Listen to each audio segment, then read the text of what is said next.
Welcome to another serving of Convention Tea. I am your host, Ndeshko Gatsby, here to, let's have some convention tea. What tea are you drinking tonight? So, tonight we'll be covering Anime Expo 2024. Wow, I've been attending this convention since I want to say 1999, and I've seen the evolution of this convention for the past 20 years. In fact, I've been doing press media for Anime Expo since I want to say 2007. But if you go on our website, we have been documenting Anime Expo since 2003, and we're working on a project now on our website, Scarlet Rhapsody.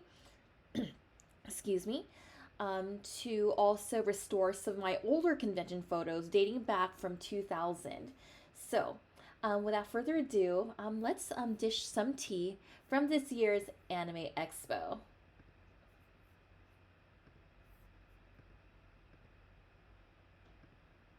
And before we get started talking about Anime Expo, let's first talk about who we are. Well, when I'm not foraging in the forest or brewing some teas and potions in my cottage, I run a website called Scarlet Rhapsody. Scarlet Rhapsody, we've been operational for the past 20 or so years. This was founded when I was in high school. I wanted to blog about anime conventions. I attended Anime Expo 2000. I was like, hey, I want to share pictures, share my experience.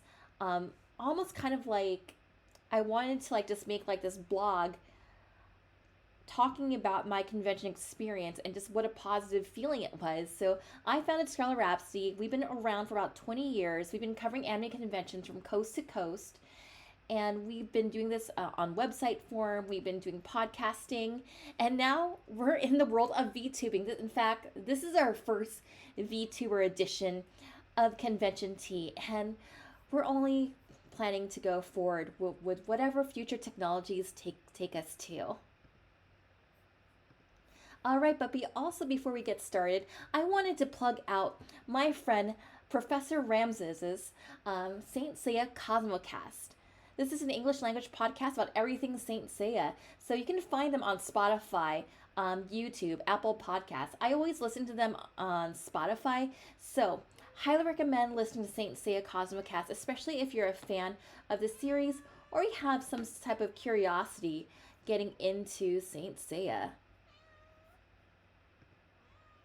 All right, let's talk about Anime Expo 2024. Now, I was this close on not attending Anime Expo this year because like we had some registration kerfluffles, and by registration kerfluffles, let's just I'll keep this brief and in short. It was easier for me to get tickets to the London Eras tour than it was for me to get into Anime Expo. Like I mentioned before, we normally get press. Well, we happened to be denied press this year. We were given an automated email not stating why we were denied as press. And then I tried registering as industry. If you've been following me for the past couple of months, you know that I am having a book published called The Fangirl Diaries. And this is essentially a book that talks about fandom, finding identity, finding community as a teen in the late 90s, early 2000s. What was that like? And I heavily covered the early, I would say the days of Anime Expo at the turn of the millennium when it was just exploding. It went from this small convention that had its roots in the Bay Area, and once it hit Anaheim, at the same time Pokemon started like it just really started taking off, when Sailor Moon started taking off, when we've been getting like all these anime on Kids WB. That's the era that I'm talking about. I'm talking about the era of fan sub and tape trading. I'm talking about the era of buying an anime VHS tape for $30, and if you're lucky, you got maybe 4 episodes on that VHS tape. So, with that said, I've been working with a publisher. And in addition to that, I'm also one of the board members for Anime Marketplace. And lo and behold, we were rejected. We were a rejected industry. However, members of our board actually did get in this industry, but for some reason, I did not get industry, despite the fact I also co-run one of our upcoming events, LA Idol Matsuri. So I'm like, what's going on here? There's some inconsistency when it comes to industry registration. So what my colleague did was he actually sent a letter of recommendation to industry, and then industry just completely ignored it, and I was without a paddle for getting industry registration. Also, the other way I would normally get into Anime Expo are panels. We've been running panels with Anime Expo for the past 2 years with Make Mine Mecca and our panel on how to navigate the fabric district. And we usually submit like other types of panels like mythology of Final Fantasy, old anime for new fans, and we also wanted to have a panel that's similar to what we did at SakuraCon, in my Y2K era anime fandom at the turn of the millennium, which by the way will be at San Diego Comic Con. Anime Expo also rejected that one. And it wouldn't be so bad for all this rejection had it not happened after the badge price went up. So Anime Expo, they didn't even give us a rejection email for panels. They didn't even say waitlist or of hey, your panel's been denied. So we kind of been like ghosted by panels and programming. So whomever's in charge of panels and programming, please, it actually does your community a favor if you tell us if we've been rejected or even waitlisted. I actually did notice a lot of panelists. There were some no shows at Anime Expo, and I would have been more than happy to fill in last minute for any of these no shows. So with Anime Expo 2024, I wasn't even sure if I was even going the week before. Otherwise, I would talked about it on my stream like, hey, I'm going to AX. Here's my cosplay agenda. And lo and behold, L. Ramses of Saint Seiya Cosmocast said like, hey, do you want to moderate my panels? I might have a Saint Seiya panel. Would you like to moderate that? And lo and behold, I was able to get a 4-day pass for Anime Expo. So, okay, I'll go ahead and I can cover Anime Expo as an attendee. I won't get the fancy press access. There were some guests of honor that I would love to have some one-on-one time with or attend a press conference with, but sadly did not have those privileges. But you know what?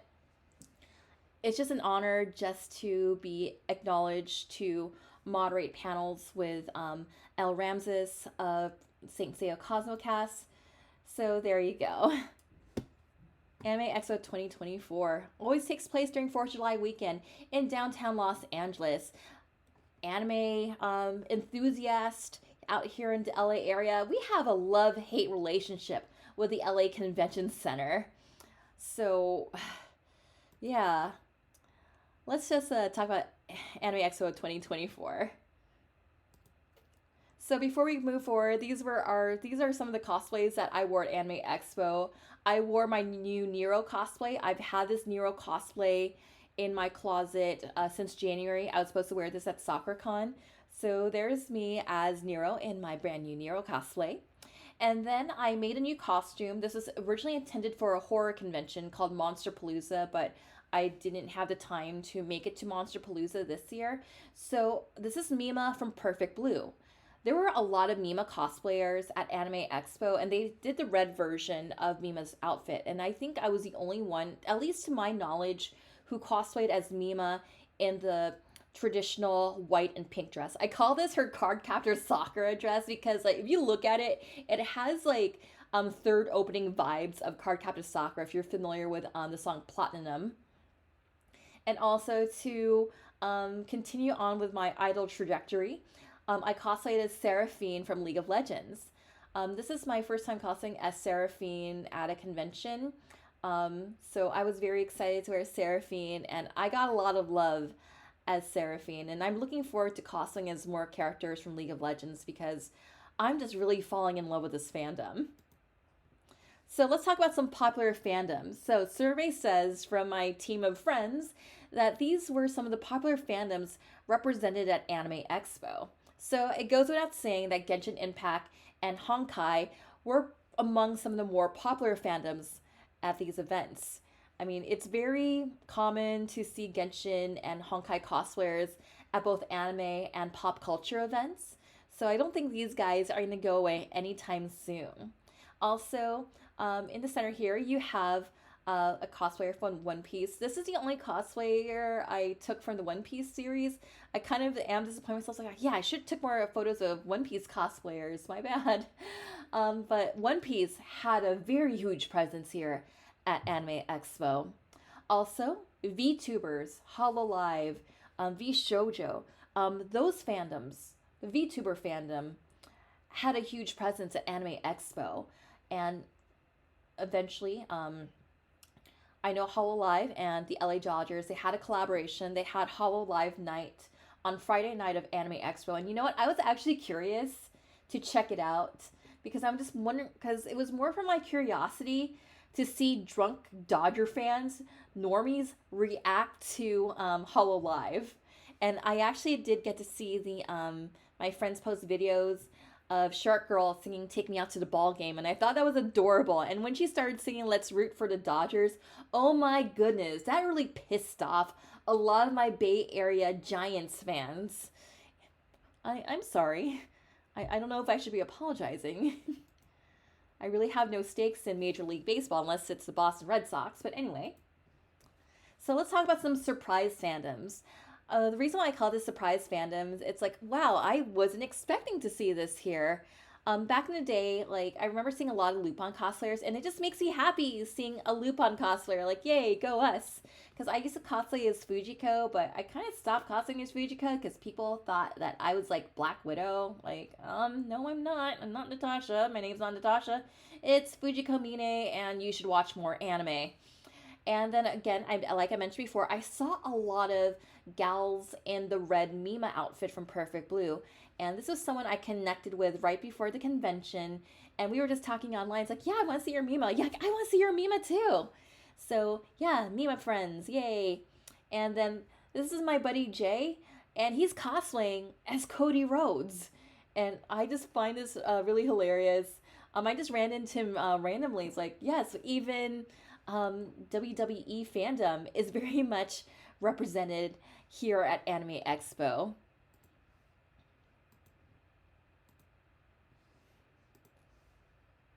So yeah, let's just talk about some Day Zero shenanigans. So with that said, Day Zero, this was, excuse me. So with Day Zero, this is just us just kind of going to the LA Convention Center to pick up our badges, up our badges. It wasn't a hassle at all for Day Zero. We just go in, just show our credentials, and we were able to pick up our badges. One of the cool things about Day Zero is you kind of get to see like everything get all set up. So you have here, it's just like the main convention center floor before everyone comes right in. And of course, we have our friends Geki and Ramses wanting to steal this piece of Honkai memorabilia here. I'll take his legs. You'll take the head, and I'll be in the getaway car. All right, so let's talk day one of Anime Expo.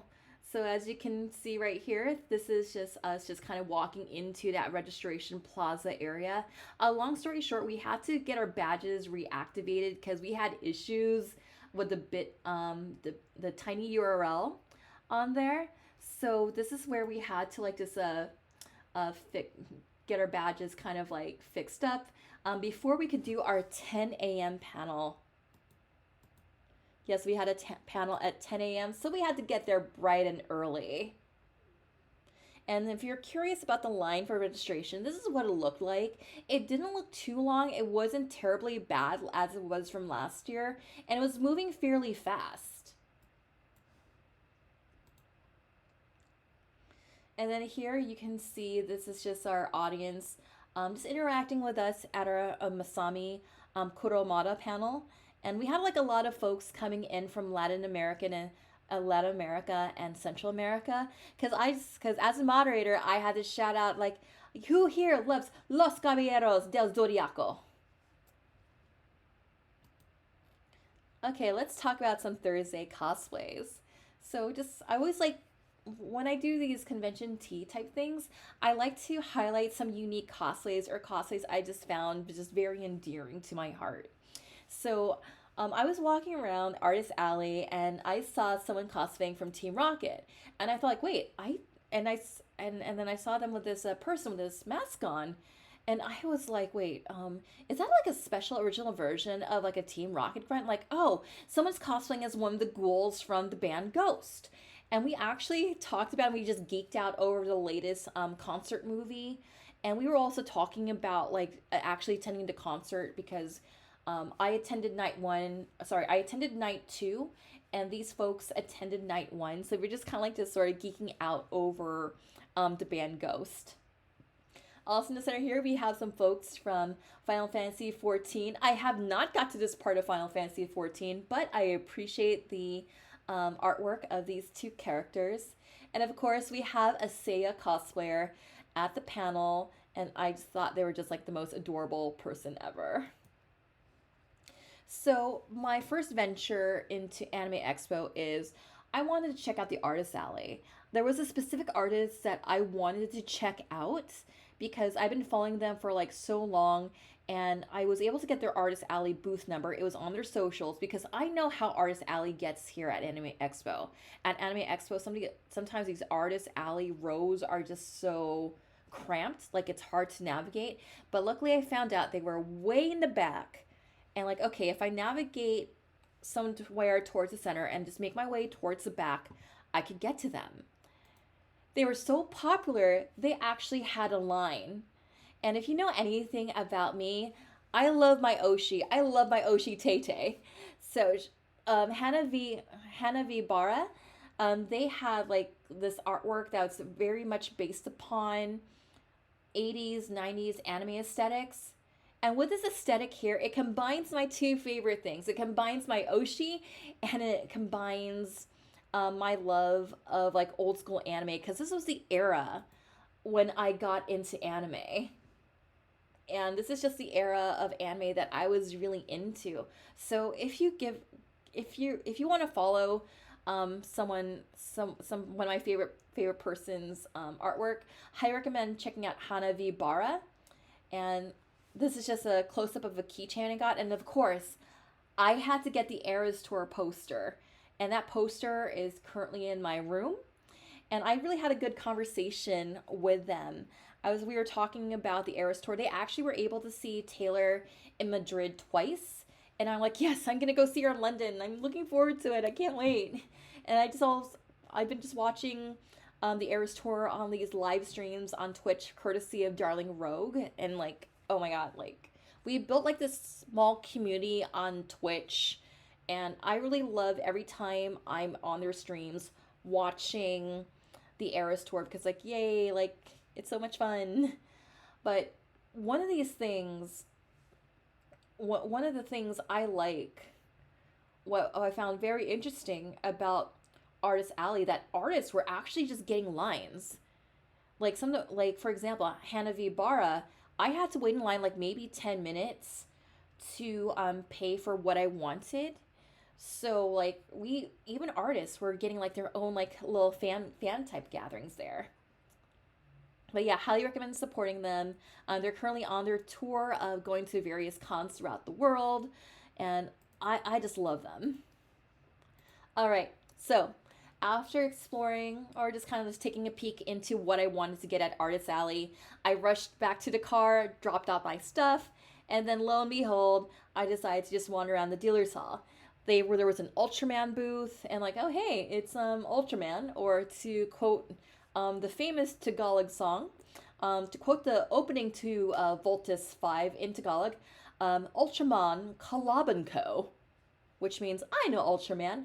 So say it with me, Ultraman Kalaban Ko. In Tagalog, that means Ultraman, I know him. Ultraman Kalaban Ko. So I also wanted to highlight the Unlimited Blade Works experience. I tried to get my friends in on this, but I guess we didn't have time. But luckily, I was curious because there was a line to get into the Unlimited Blade Works experience. And now I can share some spoilers of what this experience was. So I was just waiting in line. I was actually just kind of like chit-chatting with this couple from Orange County. I'm sorry that we missed connections. I wish I had my business cards with me, because like both of you were cool. If you happen to stumble upon my live stream, if you happen to stumble upon this, like, yeah, let's keep in touch. Like, you guys were cool. So what this was like a virtual experience where you step into the world of unlimited blade works, and you're going up against King Gilgamesh out of all people. Ugh. And then you're playing as Emiya, and basically Gilgamesh is just mocking you. He's throwing his noble phantasm at you, and what do you do as Emiya? You kick his golden ass with unlimited blade works. So basically, you're launching all these various attacks on Gilgamesh in this VR type of setting. You're using like hand motions, body motions to go up against Gilgamesh in real time, and you're in the world of the unlimited blade works. You're in the world of like all the swords in the ground. And then, of course, as Emiya, you're going to unleash your golden phantasm up to the king of Uruk. Ugh. All right. Of course, I'm a Saber stan, so yeah, Gilgamesh, get out of my hair. But yeah, it was a lot of fun. We got a pop socket right after that, and I just thought this was just so much fun. And it was really worth it to wait in line because no one knew what we were going into as we were going into this booth area. But it was a lot of fun, and I would have loved to have done it again. Also, just kind of like sort of wandering around between Dealer's Hall, Entertainment Hall, and King Records. They even had a karaoke booth here because they wanted to promote their karaoke service. King Records, they also were selling vinyl anime soundtracks. They had the Sailor Moon anniversary soundtrack, and I wanted to buy it off them, but like, oh, it's only online purchase only. Like, oh dang, like I like the feel when you're at anime cons and you're actually buying something physically, and like, hey, like, I wouldn't mind buying something from King Records and adding it to my throne wish list. Yes, folks, I now have a throne wish list. And you can check that out in my About section. All right, so this is Lounge 21 daytime hours. So, with that said, I really enjoyed going to Lounge 21 because during the daytime you have like AC. You can just find a place to sit. Um, I like this kind of like as like my quiet room experience where I can just enjoy a salad, have a conversation with a friend, and it was a lot of fun. Well, more so relaxing than anything else. So if this is just pretty much I go to if I just wanted to just sit down, just enjoy a salad, and just kind of like just mingle with just a couple of my friends. I know Professor Ramses. He actually joined me for a few meals here. One of my survival tips for Anime Expo is to buy a thing of Trader Joe's salads and burritos and just take one of those meals with me and just find a quiet place at the con to enjoy it. And this is where it was. So yeah, Lounge 21 during the daytime. If you just need a place to de-stim, or if you just need a place to sit down and enjoy some AC, this is where it's at. Also in the dealer's hall. Again, I think felt like Thursday was just me just bouncing around the convention center. Um, this place they had like anime CDs, and they also had some anime laser discs. So if you look carefully, you can also see they had some Neon Genesis Evangelion laser discs, Sailor Moon laser discs, and you can also see Trigun in the background. A friend of mine's like, yeah, they have like some vinyls at this booth in the dealer's hall. And like, oh yeah, I'm kind of curious about vinyls. And they mentioned they had Sailor Moon vinyls. Like, oh, they're Laserdisc. I used to have a Laserdisc player. I used to collect Laserdisc. I don't know what kind of system I would need, machine I would need to play in Japanese imported Laserdiscs, but that's something I wouldn't mind owning if I had like the funds to do so, because Laserdisc is an expensive hobby. I remember when I used to collect Laserdiscs as a kid. And then the same booth, they were also selling some like classic anime art books. So Rama is now classic anime. But when I was looking at the art book prices, I thought these would be like used book prices, but they're actually like sold at like out of print prices. So there were it was it was a lot for my pocketbook to like drop like money on like some out of print art books. I'm like, I thought they were going to be at like secondhand pricings. Like, okay, I can like just grab this and this and this. But like, oh, not sure if I want to like drop like 50, 60, 70 on an art book that's now out of print. So sad. I decided to go to the JW Marriott Lounge. So basically, over at the JW, Crunchyroll has a bar for premium subscribers. So basically, what you do is you just show up at the JW Marriott. You show them on your phone, you log in, and you show proof that you're a member of Crunchyroll, that you have a subscription. And here, cocktails start at around $24. So here I ended up ordering the, excuse me, the sorry, the Mayonaka Tropical Punch. It was pretty strong. I'm glad they didn't water these drinks down, because sometimes when you have like an event, they have all these specialty drinks. Sometimes they like to water it down, but it was a pretty strong drink. And I had this right before the Sailor Moon cosplay meetup. The Sailor Moon cosplay meetup, it was ran by Mikey. He was running in the Sailor Moon cosplay Discord right before the convention, and that's how I knew about it.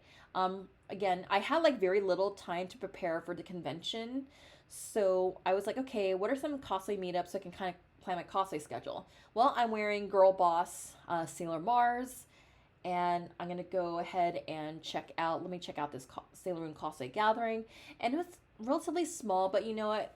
We all decided to just talk amongst each other. We all just started just hanging out and vibe. We just started talking about Sailor Moon. Like, even though it was small, I felt like there were some good vibes and just some good friendships here to be had. One of the photographers, I actually took down his name because his name was actually easy to remember. His name is Jerry, and I told him, like, yeah, your name is easy to remember because all I had to do is remember Ben and Jerry's. So I'll have to track down Jerry for his photos, because he took a lot of our group shots. Usually when I'm in a cosplay gathering, I never have time to take photos of where I'm in the group. I usually take photos of when I'm not in the group. So this is just kind of like just a sampling of like the type of folks who are there. Okay, so the next, so I decided to also just kind of like just wander around the cosplay senpai area. So here we have, excuse me, over here we have a shampoo cosplayer. This is Luna, Lady of Light. I've been following her for a while on Instagram, and I just like was telling her, like, yeah, I had to do a poofy bangs similar to that for my girl type Rama cosplay for San Diego Comic Con. And it just makes me happy seeing Rama cosplayers in general. And then over here we have Savage Cosplay and their partner cosplaying from both Howl's Moving Castle. The partner is wearing Sophie's outfit as designed by Hannah Alexander, and the cosplay senpai Savage Cosplay is wearing something from Has-Been Hotel. And yeah, there were a lot of Has-Been Hotel cosplayers at Anime Expo, but it wasn't as well. It's really hard to say because I've just been bouncing all over the con, but Has-Been Hotel really had a pretty interesting presence at Anime Expo. I really need to like rewatch that series again. Okay, so just kind of winding down day one, ended up going to the Crunchyroll booth here, and they were just kind of like just doing some like giveaways, some interviews. So I ended up getting interviewed, and we were just like just talking about my outfit. It was like I was telling, yeah, I am Girl Boss Sailor Mars. This outfit is inspired by the Eras Tour, where Taylor Swift wears her outfit for the man, and I wanted to make my own red version of that, tying that in with Sailor Mars because Sailor Mars is like my favorite Sailor Senshi. So ended up getting interviewed by Crunchyroll, and I ended up getting an Anya plush. And that Anya plush is sitting happily with my new 1/3 scale figure of Yor. And there was also a Kinnikuman booth here where the wrestling ring where you can pose. So I ended up, because I was sad that Cosplay Wrestling Federation was not able to be at AX. Like, what's up with that? Like, Cosplay Wrestling Federation, like, you guys, this panel like filled up panel rooms. This was like one of the best nightlife type events. I'm not saying it because I'm part of Cosplay Wrestling Federation and I would have loved the opportunity to have performed either as Mars or Yohane or bringing back Nero. No, I'm saying this because like this is like a beloved nighttime event, and I just think it just really sucks that Cosplay Wrestling Federation wasn't able to be a part of it. So sad. But you know what? I got to step in the ring with Kaneko Man here. I still need to watch the series. I'm probably gonna watch it when I'm traveling for work next week, and I'm gonna be in for a hoot from what I've been told. Okay, so this was end of the day on day one, Thursday. So this is as people were getting out of the convention center. And something I didn't take photos of because out of respect, I went to the Shoji Kawamori panel. And if you've been following us on Fans View Fridays, we actually did cover Shoji Kawamori at Otakon 1998. Homeboy has not aged a day since Otakon 1998. He's been in the industry for about 40 years, and people were asking him about Macross. They were asking him about his new ventures in design with the technology, with the electronics company Aviat. He was here courtesy of Aviat, and he also did like mini panels with Aviat over in the entertainment hall because he's also been designing some like electronic bikes and whatnot with them. And also, he was talking about immersive experiences that he was creating for World Expo in Japan for 2025. So it's very interesting to see and hear what he's been doing outside of mecha design.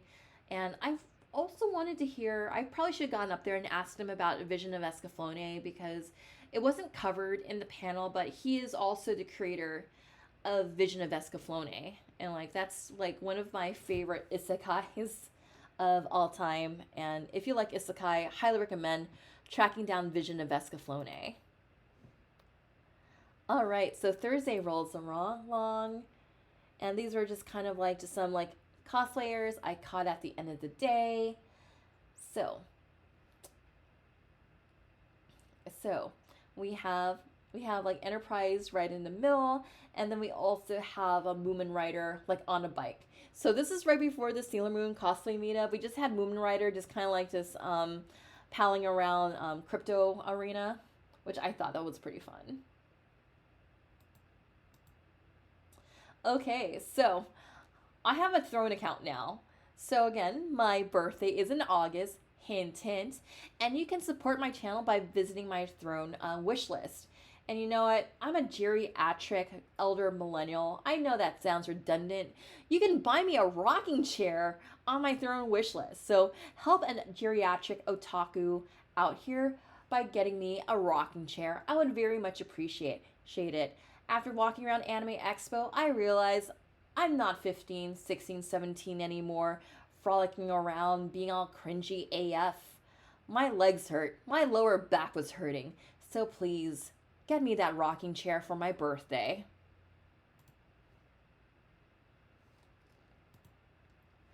Anywho, let's talk Friday. So, with Friday, I actually came in later in the day because I was working earlier in the day. So, with Friday, just a couple of cosplays I wanted to highlight. Here's one of my favorite characters from an anime I really enjoy called Licorice Recoil. Chisato. Chisato. She is so daughter tier. I love her. And then we also have a Madoka cosplayer and I can't pronounce it for the life of me. Danpan Romper Stomper cosplayer here. I just thought they looked cute. I just love the pink like mix between the two cosplayers, and they just seem to like complement each other very perfectly on camera. And then we also have one of my favorite characters from Delicious in Dungeon. I love our cat person here. And then I can't, excuse me. And then we have Terminator Zero. So Geki, Professor Ramses, and we decided to check out the Terminator Zero presentation. So right after work, I decided to check out a presentation from Skynet, and I thought they were gonna do it like Terminator the ride in Universal, where you have like this cheery, upbeat person going on stage and just saying like, "Hey, I hope you're having a super day. How are you? My name is Madeline. What about yours?" Super. I thought like we're gonna have that, and we're gonna have like our co-host uh, being taken out by a Terminator or something. And we were just gonna have like this immersive Terminator like presentation experience. So basically, what this was we were treated to watching the first 6 minutes of a brand new series called Terminator Zero. And you know what? Let me tell you this. And I know a Geki and Professor Ramses can vouch for me when I say that first 6 minutes alone was so much better than the more recent Terminator movies. I'm talking about Genesis, um, the one where John Connor dies. I forgot what that one was called. I just called it the one where John Connor dies and little and somehow Sarah Connor has returned. Yeah, it was Dark Fate. Like I didn't really like Dark Fate, and yeah, somehow Sarah Connor has returned, and then Salvation I thought was a decent fan film. I actually like the Sarah Connor Chronicles. And I thought Terminator The Ride in Universal was a decent follow up to Judgment Day. But I'm always going to be a 1984 OG Terminator stan. And I'm always going to love Judgment Day. Judgment Day is like one of my all time favorite movies.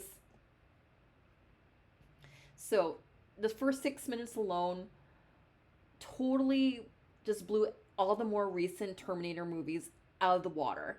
If you like the dark tech noir, like you're feeling so stressed for these characters for their survival. If you like that serial killer like unstoppable kind of vibe that you got from the 84 movie, this has that vibe. And I'm so happy that the creator just really understands the work of what James Cameron was trying to convey in both the first Terminator and to a certain extent the second Terminator. So so we were really impressed just by those first 6 minutes, and we were also treated to like seeing some of the character designs, and I think some people just yelled out just some predictive spoilers with one particular character design, and I also kind of mentally called it too, but I didn't want to say anything. So I'm really excited about this. I'm really excited to check this out. So something's gonna hold. So after I'm done with my Cobra Kai fix, I got Terminator Zero to look forward to. And also one of my favorite things about Anime Expo is Ichiban Market. So Ichiban Market, we're gonna talk about food for the next couple of minutes. Ichiban Market is like this Japanese night market type of setup. You can kind of see it has that archway aesthetic here. And what I like about this area, last year they were having lo-fi music in the background, just kind of play really low, so you can relax, enjoy a beer, enjoy some skewers, dumplings, takoyaki, boba, whatever. And you can just kind of like just sit on the like this low rise Japanese table, so it's like tatami type tables, and you can just vibe with friends, have a beer, enjoy some food, and you can just relax to the sounds of city pop. And I was just totally vibing with it. I was listening to "Yeah, I Know That's Plastic Love" or "Stay With Me." Da, da, da, da, da, da, da, da. Yeah, it was a lot of fun. So I really like the vibe, and I'm really glad they kept Ichiban Market. And let's see, let's just kind of just see what we got here. So, not gonna lie, I would say like if you love like street food and street food and night market culture, save up for this. Yes, they do take card, but you can kind of see here. You can take a look at the price. If you look closely at the prices, I'm not sure if it's clear here, but of the skewers I got, the wagyu skewers I got from Shinsengumi, were $28 a piece. And it's just a skewer, but you know what? It is like some of the most delicious meat you'll ever have. So you just eat that thing really slow. And also here, this is the takoyaki stand. So you can see here 6 pieces for $14, and they make it right on the spot. And you can see them just build everything, like putting the batter in, like just making everything just kind of like look so delicious. So it's like made fresh right in front of you. And then, like I said, like it gets pretty expensive here. So my friend Professor Ramses ended up getting this lemonade that was $20, and it was served like in this light bulb kind of cup. And I was just joking around him like, dude, you had to look for it. If you can get like a gray like moo and just like keep the light bulb thing, you could totally cosplay as Uncle Fester. But yeah, I just want to say like this takoyaki was really good. It was made fresh and like totally worth the 14. And plus it was really filling too cuz the portions were like large enough where you can like just turn this into a meal, and it was really delicious. Would do it again. But yeah, wagyu beef gets pretty expensive because of what it is. So, unfortunately, it is priced that way because it's so rare and whatnot. Anywho, so I decided to just kind of just wander around the dealer's hall one more time. I just wanted to just kind of see if I could get some like last minute selfies over at the Aniplex booth. And lo and behold, because they saw me costing as Nero, like, yeah, you can take some selfies over at over at our booth. Like, we know we're closing, but we like you, Nero. Like, thank you, Aniplex. That's very nice of you to let me stay for a little bit, to take some photos. And they actually had staff folks take photos of me. And I love this guy photobombing me in the background from Aniplex. And you can just kind of see here they have their Fate Grand Order 7th anniversary, this and that. So I actually got the jersey you see here that Nemo is wearing.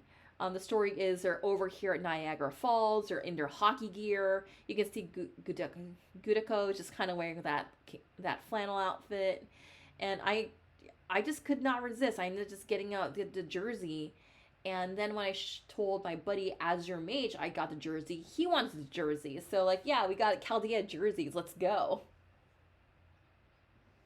Yeah, we're gonna definitely talk more about Fate later on Saturday.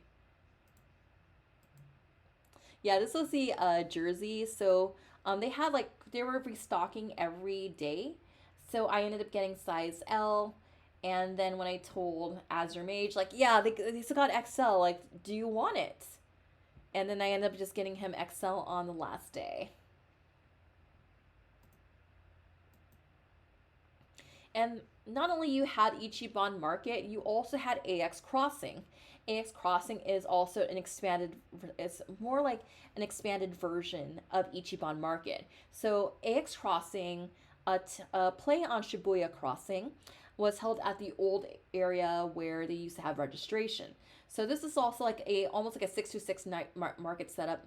Prices were about comparable to what was at Ichiban Market. So again, be sure you have some money saved up if you want to dine in this area.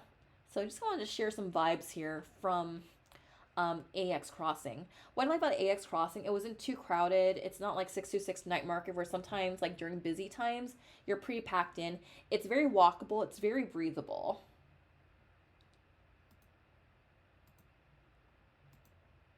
And also, they moved karaoke to AX Crossing. So AX Crossing now hosts karaoke. So instead of going to like the JW for like late night karaoke, you could line up and wait for a while for your turn to do karaoke publicly over here at AX Crossing. So this ain't Matt Healy, but this is a Full Metal Alchemist cosplayer singing along here.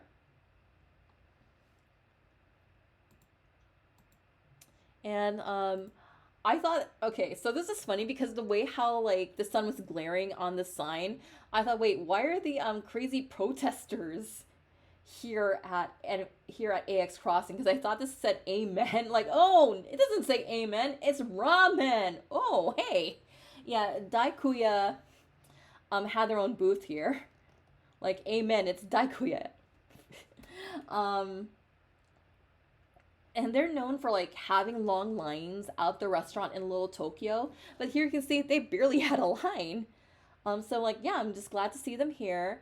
And there's was like plenty of like seating area like within AX Crossing, and and people were generally friendly. If you wanted to like share a table, if you just kind of wanted to just share a spot, like that's the thing I liked about this year's AX. People generally had friendly vibes, and normally like AX, like people like, but like, hey, people here are nice this year. And I also wanted to highlight that Jujutsu Kaisen cosplay was also very popular at AX. So this is Ichiban Market as the sun was going down. I really like the vibes here, like during sundown. Just grab a beer, just kind of like just chill with friends, just kind of vibe. And just some Friday cosplay highlights. So I was very happy to see Soul Eater cosplays. I was actually talking to a friend of mine who runs a restaurant in Orange, and she was telling me, "Yeah, I want to cosplay as Blair from this old anime that my fiance and I are into." Like, yeah, yeah, like which version? So I took some photos of some Soul Eater cosplayers to share with her, and then we have Vi from League of Legends slash Arcane. So I was very happy to see League of Legends cosplayers, and I'll highlight more League of Legends cosplayers and this and that when we get to Saturday. And of course, we had some JoJo cosplayers. And I believe this is us just kind of winding down Friday as we are about to head back home. We actually commuted this year for Anime Expo. We didn't get a hotel. And you know, it was just better that way because I think we saved a lot of money by just not getting a hotel and just going back and forth. Parking on average was between $30 to $40 depending on parking. LA Live, that was like $40. Convention center parking was about $30. All right, I gotta give a shout out to Cosplay Wrestling Federation. They are celebrating their 10-year anniversary this year, and I'm very honored to be a part of this cosplay comedy group. So if you can, give them a follow on Twitch, give them a follow on their socials, give them a follow on YouTube. You can see what we do. Phantomania, I believe, is on their Twitch. And I know SakuraCon and Hentai Matsuri, safe for work, by the way, kind of safe for work. I'll leave it at that. You can follow them on their YouTube channel to see what we're all about. And you know what? We may have not been at Anime Expo this year, but we're hoping to be at more conventions, and we're hoping to take this nationwide. So definitely support us. If you know any conventions that would love to have us as guests, who would love to have us as performers, definitely let them know. We're more than happy to be guests to perform at conventions. And also, let Anime Expo know you want us back. You want those rooms being filled. All right, let's talk about Saturday of Anime Expo.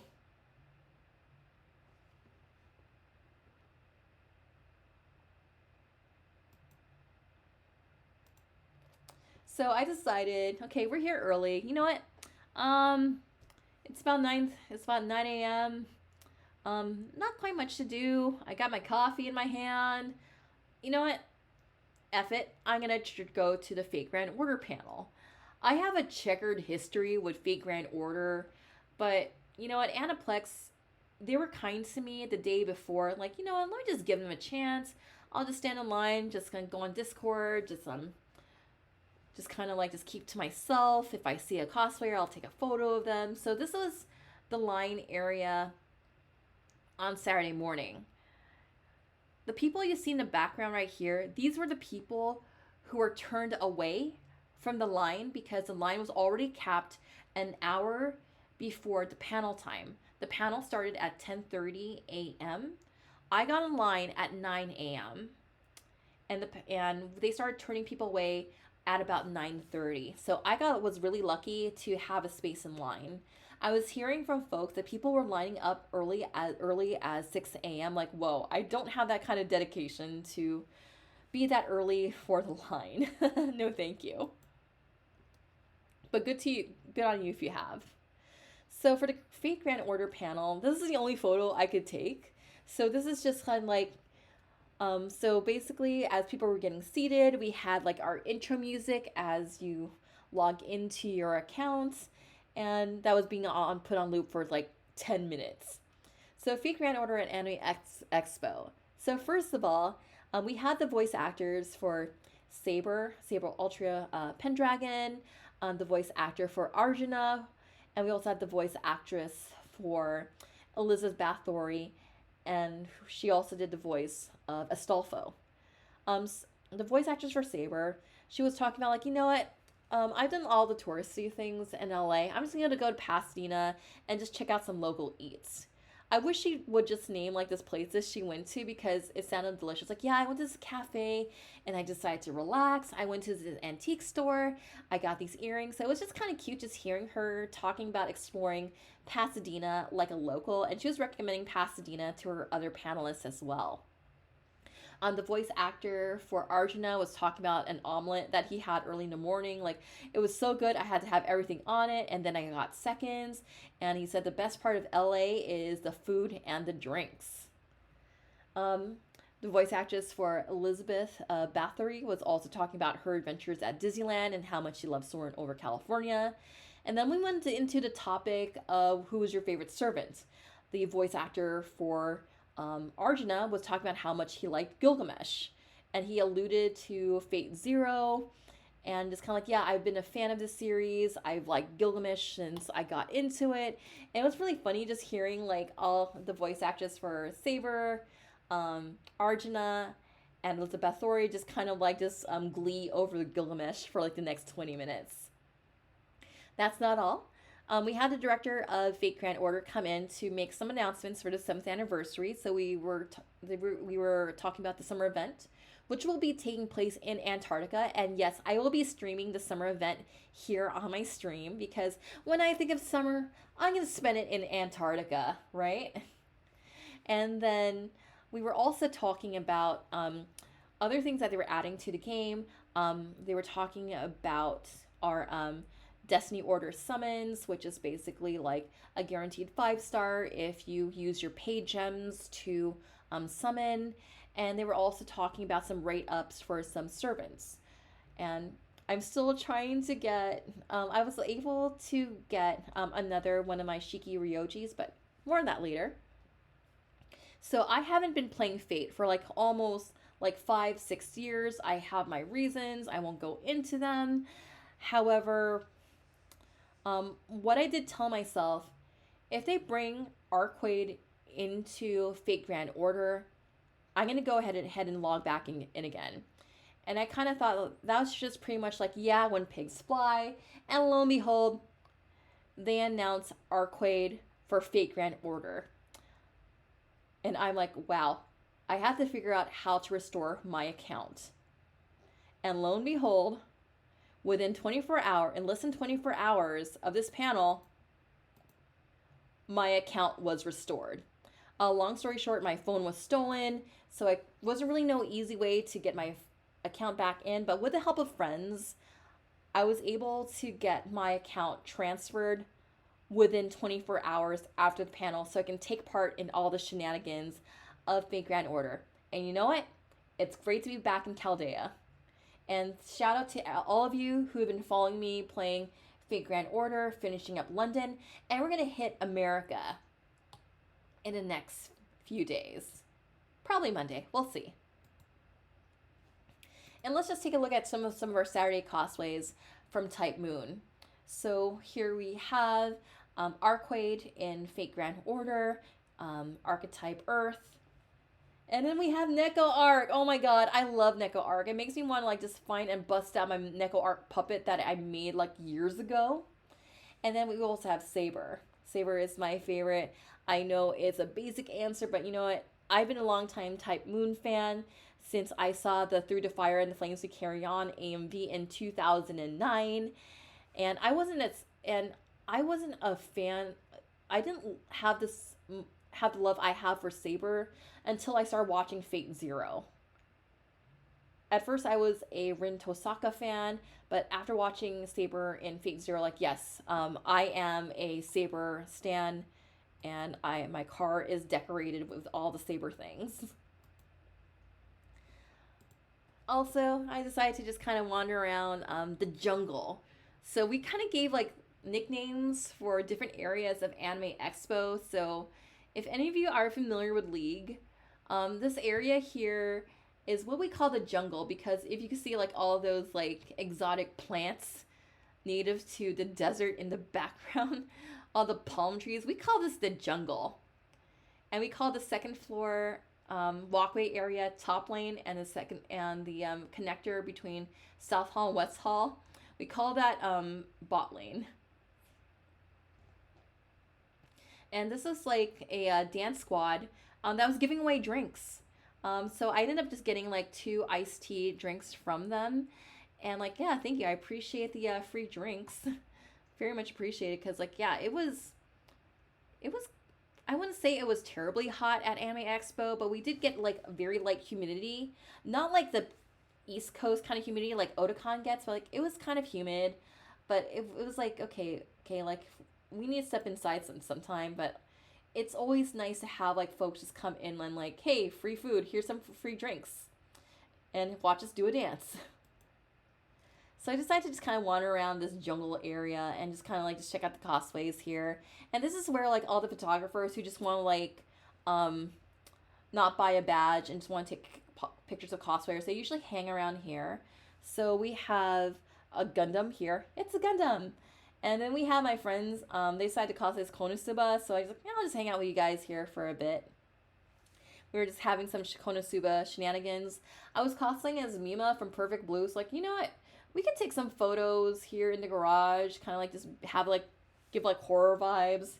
Because when I cosplay as Mima, I actually want to like do like more like horror thematic shoots with Mima. I mean, I can like handle like all the, I can like handle like the idly like cutesy things on my own with self shooting, but like I want to get like kind of lighting the kind of like urban like uneasiness that you have from that world of Perfect Blue. And then here we have KDA. I am a KDA stan, and KDA is what was just like one of my favorite things about League of Legends before I started playing. And also just kind of wandering in back into the South Hall, because this is where you can also find cosplayers to take photos of. I don't know what this is from, but I just love the vibe of this group, especially the guy with his sword who's like in his underpants with a pot over his head. I think he's Ramses's type. So yeah, I thought that this group looked really cool. Also, just some other Saturday cosplay highlights. I also saw like a lot of families have their kiddos cosplay. So yeah, I was very happy to see like tiny humans cosplaying as Anya's. And then we have Queen Charlotte from Bridgerton. I am a Bridgerton girly. And I was just very happy to see a Queen Charlotte cosplayer. And she actually noticed me first, like, oh my god, are you cosplaying as Mia? Like, and I'm like, oh my god, are you cosplaying as Queen Charlotte? Yeah, I'm a Bridgerton girly. Yes. Carriages. Men, step up your game. Get a carriage. And then we have, I assume, is a random furry in a corset. I know, I just like the tails. I like the vibe and the aesthetic of it. So let me tell you about the game I played at Artist Alley. So I played League of Legends in Artist Alley. But yeah, let me tell you about this let me tell you about this. So basically, some artists, what they do to support one another, they have a thing called a stamp rally. So basically, if you shop at specific artists' booths, you would get a stamp, and then proceed to the next Artist Alley booth that you would find on this card right here. Spend money there, you get a stamp, and when you fill up the card, you get a prize for filling up your stamp card. And in this case, it was like a tiny purse here of Runeterra. I thought it was really cute, and it's really nice quality too. So I was very happy that like with the effort you put in, you get something really nice. So here, what I liked is I liked the fact that they had like the booth number here, so I could easily find them. And some of these booths were relatively close to each other, so I kind of had to strategize like which booths were I gonna hit up. So I decided like, okay, I'm gonna tackle the E's first, then the D's, and so forth. And if you see here on the image on the right, this was like all the loot that I acquired to get this bag. Some cases, like there might be some merchandise of League of Legends characters that um, I might not buy merchandise for, but guess what? I have friends who like specific characters. So like for like deals like okay, get 3 stickers for the price of 12. Okay, I have a friend who likes Nico. I have a friend whose husbando is Ezrael, and I have friends who like Heartsteel. So, ended up just getting some gifts for friends. So, yeah, if you can see here, you can get kind of get an idea. Like, yeah, I'm a Lux girly. I'm definitely a Gwen girly, and all of y'all know right now that I'm a KDA girly. And of course, I'm an Ari girly because every time I go into a restaurant, they always say like put Ari on my cup sleeve. But yeah, I really enjoyed playing this, and I hope they do something like this again because it's just nice to like to see different artists. Because now I'm following all these artists on my socials, and of course, um, speaking of speaking of League of Legends, I also have to highlight to some of the League of Legends cosplayers at Anime Expo.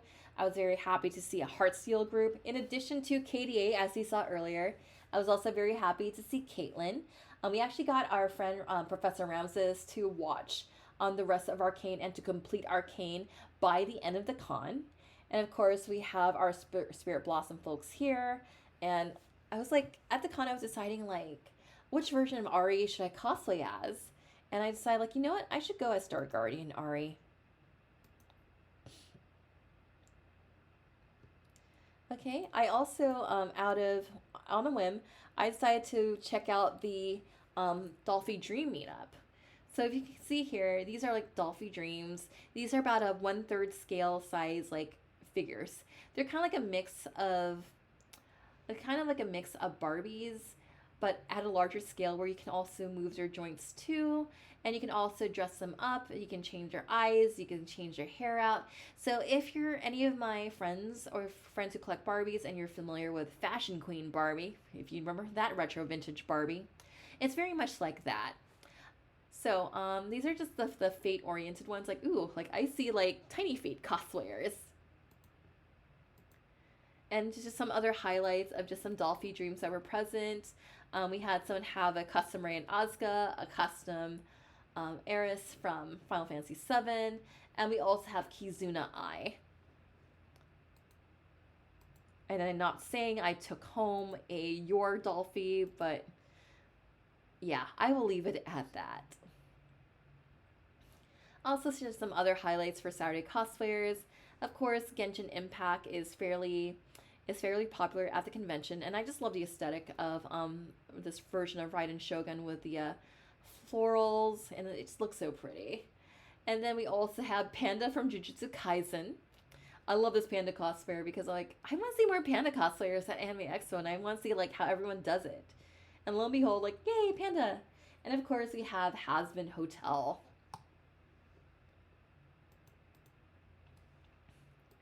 And again, this is just South Hall on Saturday. Saturday is usually considered like the busiest day of the con. So you can kind of get the vibe here for Saturday in South Hall. See if you can spot Waldo or a friend. And that kind of concludes it for Saturday. And now with just a quick advert from Yemax Sweaters. Remember that convention tea is brought to you by Yemax Sweaters. You can use my discount code YEMAC-Dame Asable to get 40% off your order. I love Yemax Sweaters. You can get some vintage cardigans here. You can also get some like cozy home clothing here. I always love their outfits because they're very versatile if you want for Lolita, cottagecore, any aesthetic that you want to get at. This is a very versatile website. Sometimes I've taken some of their cardigans and I've actually got some custom patches on them. So if you're looking for like affordable wear that you want to add to your wardrobe, add to your aesthetic, check out Yemac and use my offer code YEMAC-Dame Asnable for 40% off your total purchase. You won't regret it. All right, let's go to day 4. So here with day 4, we have Geki and Professor Ramses here because they promised each other to play Beyblade X because there's a huge Beyblade section in the West Hall. So let's see if we can get some video to work here. 2, go. Ready? 1, 3, 2, 1. Let it rip. Nice. Yeah, all over the floor. Yeah, love it when that happens.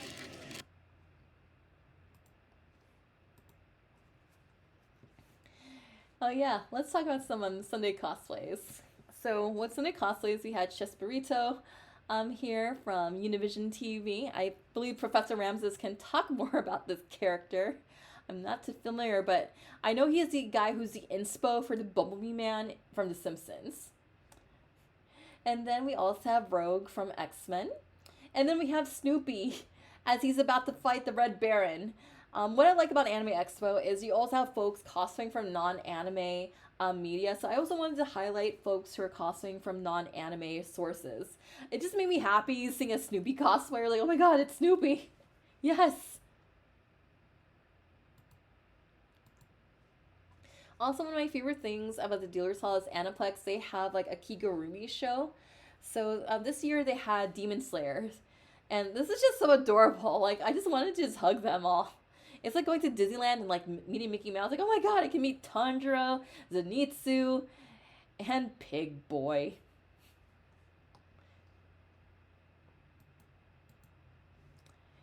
And of course, I had to go to their Fate version of their Kigurumi show because I feel that's always like an Anime Expo tradition. It doesn't feel like Anime Expo if I don't go to the Kigurumi show for Fate. And then as MASH was coming out, I started chanting, "We want Saber! We want Saber!" And she just comes in right here with her grand entrance wielding Excalibur. And you just kind of have just kind of the Kigurumi characters just kind of switching off. You can see MASH over there. This is just really cute and just adorable. And they just kind of like just hang out on stage, pose for photos, take selfies with the audience. And yeah, I also helped out at the Saint Seiya panel on Sunday morning. So I also wanted to highlight some Saint Seiya cosplayers I ran into on Sunday. So basically, it was myself, Professor Ramses, and Geki, like running the Saint Seiya panel.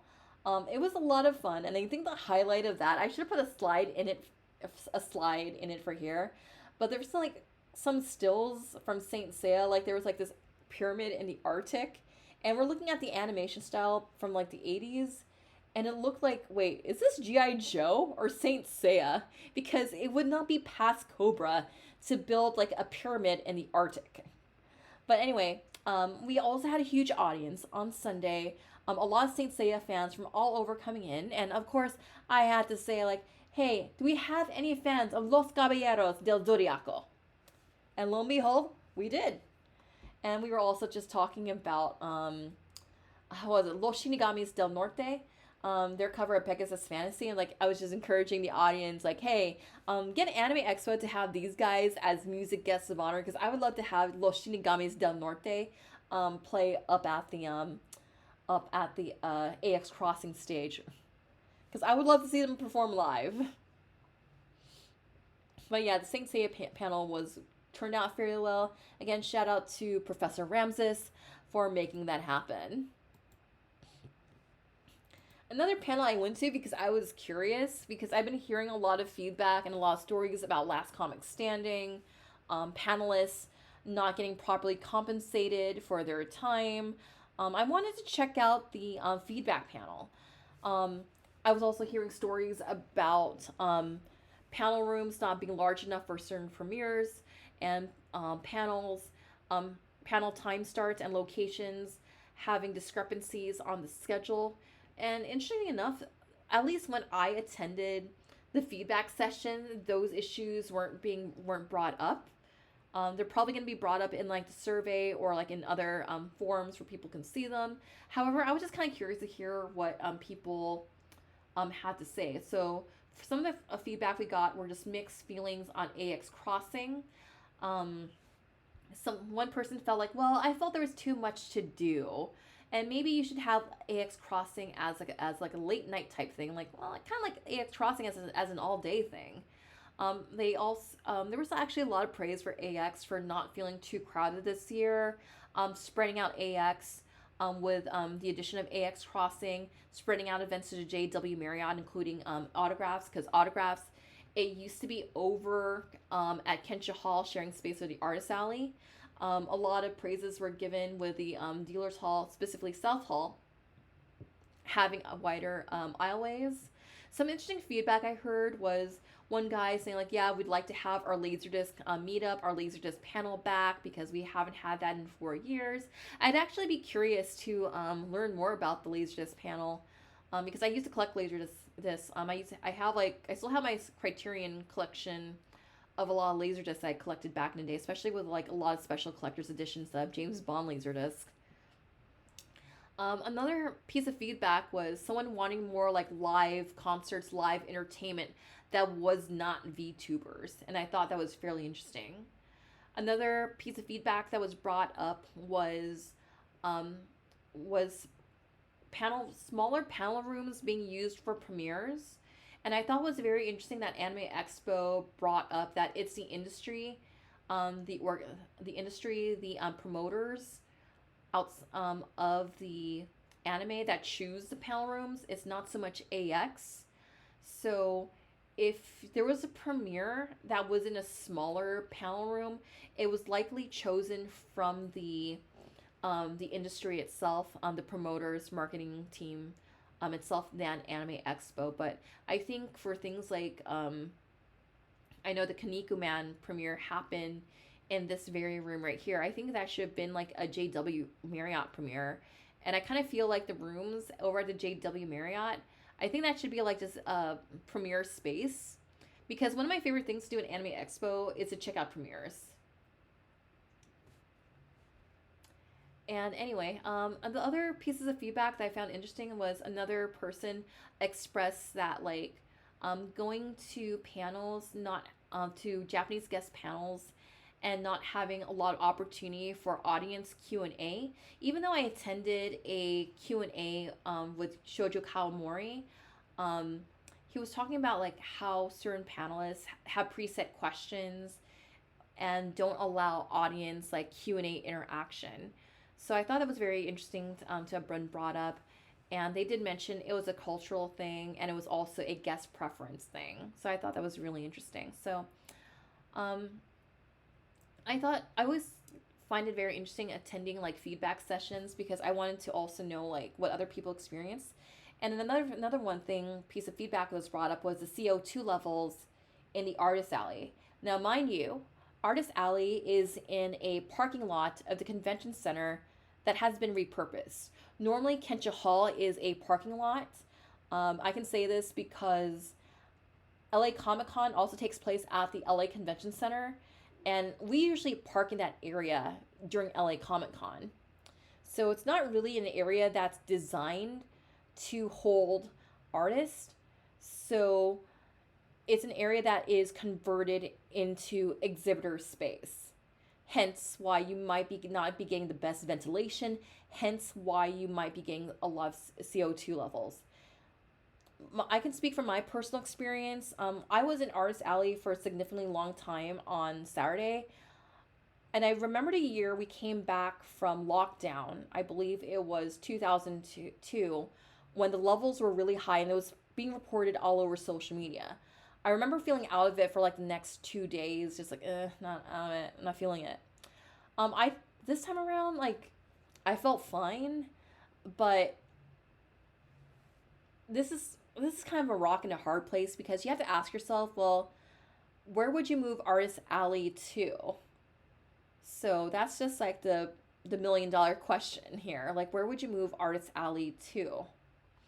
But anyway, I don't have the answer to that one. And I agree that the AX Artist Alley does deserve better because you have a lot of talented artists out there. And some of these artists that I probably wouldn't see otherwise because we were talking about people worldwide coming in to vend at Anime Expo. And some of these artists are artists I probably don't get to see at like my local cons. And I know like a lot of Los Angeles based artists. They ended up vending at this other event that was going on at the same time as Anime Expo. There was a Buddhist temple having an artist market event over in Little Tokyo. Because I actually had a couple of friends of mine who wanted to not to have anything to do with AX to just vend over there. Yeah, so this is the $1 million question. Where would you put Artist Alley? And then again, we had to also sample Ichiban Market one more time during the day. So my buddy here, Geki, decided to sample the takoyaki over here. And guess what? He loved it. And also just kind of winding down Sunday, I decided to just go into the Gundam base booth and like, oh my god, I kind of want these Gundam Seed um, cats. They look so adorable. I haven't seen all of Gundam Seed, but like I kind of need this in my life. I mean, like y'all can have the Witcher Mercury cats. Okay, I'll admit that Suletta and Yorine also look cute too, but if I had to choose between the two, I kind of want the Nyandam Seed kitties. I know what do you guys think? Or if we wanted like do like larger versions of Amuro, Sayla, I would also get like a larger version of like UC Gundam kitties.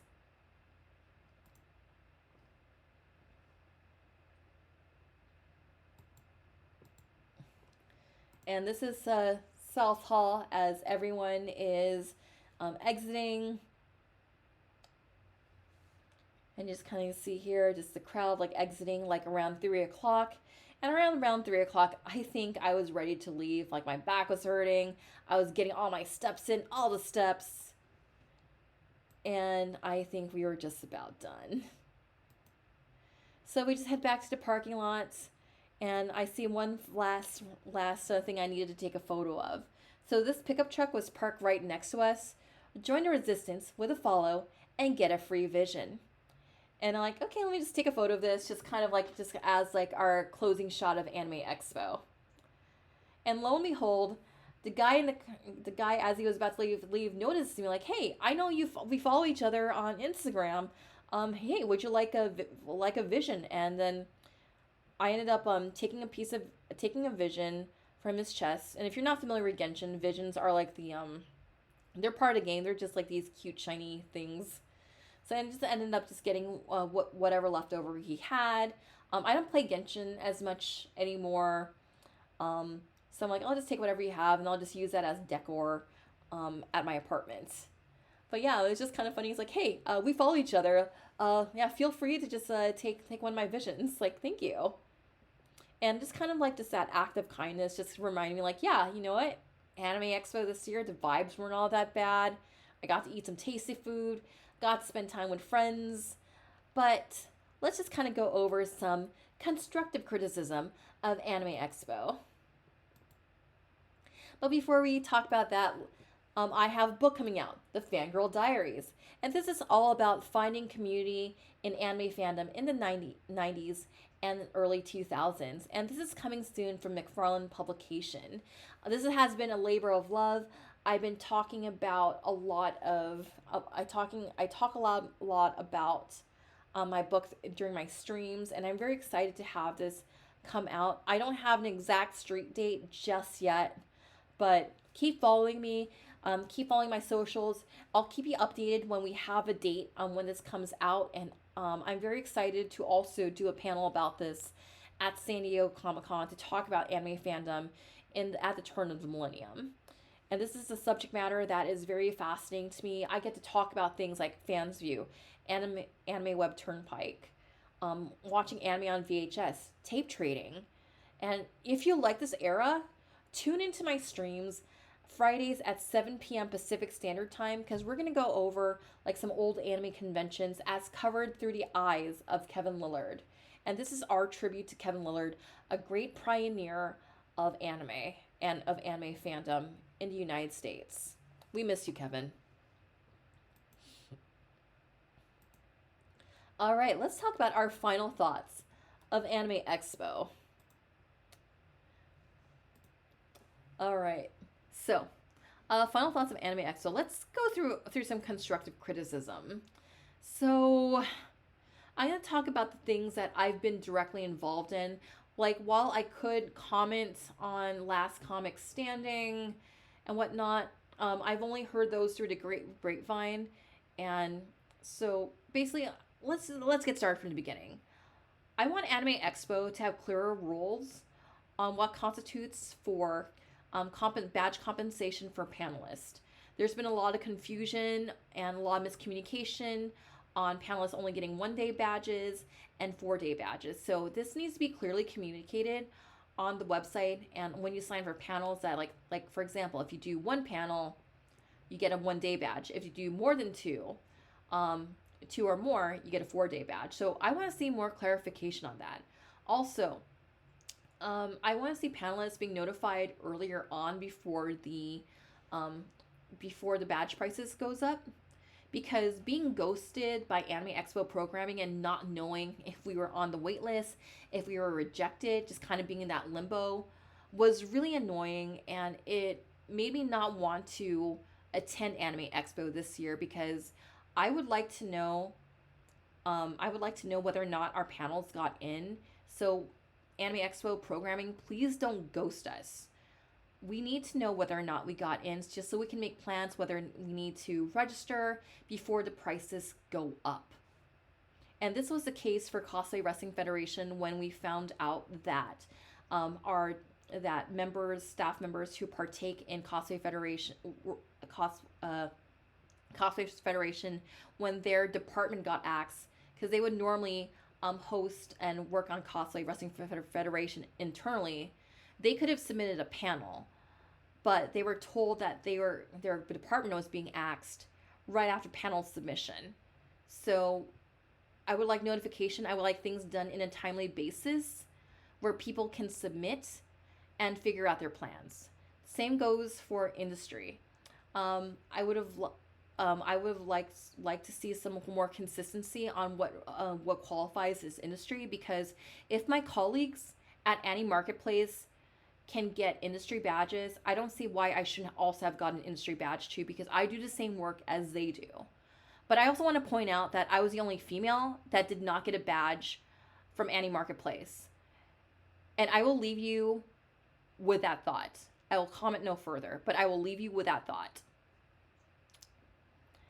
In addition to that, I thought crowds were managed fairly well, but at the end of the day, if you're still not a fan of crowds, it still gets pretty busy at Anime Expo, and you've seen some of the crowd photos here. If you're not a fan of crowds, it's really hard for me to recommend Anime Expo. In terms of programming, there were things I liked, and there were some things that I thought was just too repetitive. Like there were like a lot, a handful of Genshin meme related panels to where I was nicknaming these panels Genshin Ate My Balls. um, it's a thing from like internet humor from the 90s. Feel free or not free to look it up. But anyway, basically, there was just a lot of these meme panels that, like, okay, like, we probably just need one of these. And I wanted to see much more variety in programming, because I do appreciate that Anime Expo took a risk by, like, having Professor Ramses's Saint Seiya panel, that we had something old school present on there. But I would like to have seen like more variety of panels, especially late night panels, being present. Because I kind of felt like, okay, there's like maybe one or two industry panels I want to check out during the day, and that's about it. Because I usually like going into panel rooms, especially if the topic it fascinates me, just to go and rest my legs, have a snack, have a breather. And also, I don't know if this was like an option for panelists, but if you can also provide water to panelists, that also would be very much appreciated too. With that said, I would like to see. I don't know where would you put the artist alley, but I don't think Kensha Hall is a good fit for artist alley, considering the health concerns that people have raised. And also, I really feel that like premieres should be in larger rooms, like the JW Merritt Ballrooms, for example. I think would be a great place for premieres. And I know this is not the fault of Anime Expo. This is more of an industry fault, but I kind of wanted to see a, a better presence of Sailor Moon and shoujo related anime at Anime Expo. And I know this is more of an industry decision, and it's up to each industries to decide what they want to promote, because Sailor Moon Cosmos is coming out to Netflix this year. Sailor Moon Cosmos came out last year, and this would have been a perfect opportunity for Netflix and Viz to have like a film premiere of both Sailor Moon Cosmos movies, because people will come out for Sailor Moon. Don't get me wrong, One Piece has its place, and I did appreciate seeing the giant Luffy statue over at Toei Animation. But year after year, I kind of feel that Toei is kind of like slowly erasing Sailor Moon from what they're promoting, and that really makes me sad. Because as a Moonie and as someone who grew up watching a lot of shoujo anime, I wanted to see, like, for example, TMS do a presentation and just kind of teasing the upcoming Ray Earth series. I wanted to just see like some more of that, and I know like people like shonen anime. Shonen is the thing. Shonen draws like a lot of people, but hey, what about the shoujo girlies? We exist too.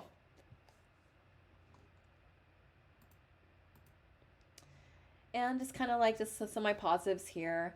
I always enjoyed the Kase dioramas at Anime Expo. I got to take photos of Seraphine over at the Kase dioramas. I always like stopping by the Biltmore Hotel to get photos.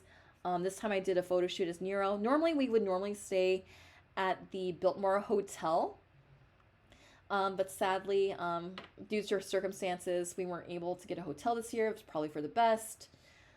So ended up just taking photos there. Also, I enjoyed taking photos at LA Live, especially taking photos of Mima Kiragoe, because you kind of get that nightlife, entertainment, Hollywood kind of vibe to it.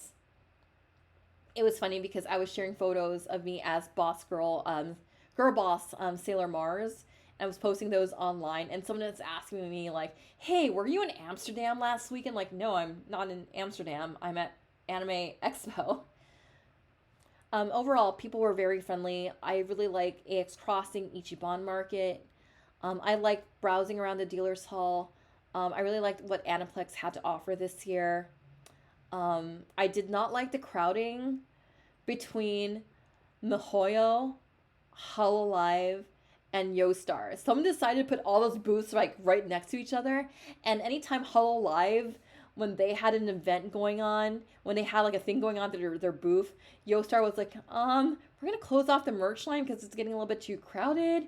And then you also had like folks from like MiHoYo, because Genshin and Honkai kind of shared a space together in the entertainment hall, and that was also getting crowded pretty fast. So, but also shout out to Cosplay Repair Station. I really appreciated stopping by and grabbing more bobby pins from y'all. Wish I was able to make it to the League of Legends cosplay meetup, but sadly I could not. I was at work. Same thing with Fate. Wish I could have made it to those, but sadly I was at work. But overall, yes, it wasn't too bad. And that's just my conclusion of Anime Expo 2024. And again, if you like what we do, feel free to donate to our Ko-Fi. You can subscribe to our channel. If you're checking us out for the first time, definitely give us a follow. We do cover conventions on this channel. Again, every Friday, we do Fans View Fridays at 7 p.m. Pacific Standard Time. I also stream Fate. I also stream Final Fantasy XIV. And who knows, I might be streaming Teamfight Tactics. We'll see about that. And again, I do have my throne wish list. If you want to check that out, I'd appreciate your gifts. My birthday is coming up in August. I am a Leo girly, so I would appreciate your gifts. So with that said, the convention is what you make of it. And we'll see you at the con. Thank you so much for checking us out, and have a nice rest of your evening, and enjoy your tea.